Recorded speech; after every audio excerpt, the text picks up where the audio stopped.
আজি লক্ষী পূজা বুলি আজি যাবলৈ ওলাইছোঁ মাহীৰ ঘৰত। আৰু কিয় যাম জানেনে, আজি তাতে মানে নাও খেল আছে আৰু এয়া আইতা মই আৰু বেটিছা আহিলোঁ। আৰু চাওকচোন আহি থাকোঁতে বাটতে এয়া এই কণমানিটো লৈ আহিল।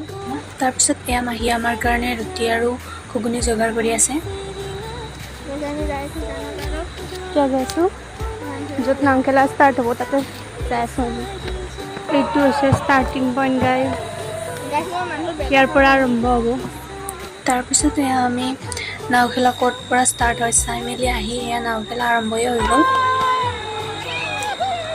নাও খেল আৰম্ভ হ'বলৈ পালেহে ইহঁতৰ আইচক্ৰীম খাৱাত লাগিলে গাইজ। আৰু এই কণমানিটোৰ হাঁহি চাওকচোন, আইচক্ৰীম পাই।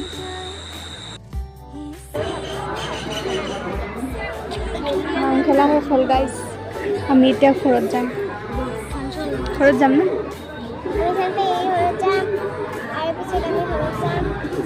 আজিৰ ভিডিঅ'টো এইখিনি আছিল। আকৌ নতুন ব্লগত লগ পোৱাৰ আশাৰে আজিলৈ আহিছোঁ।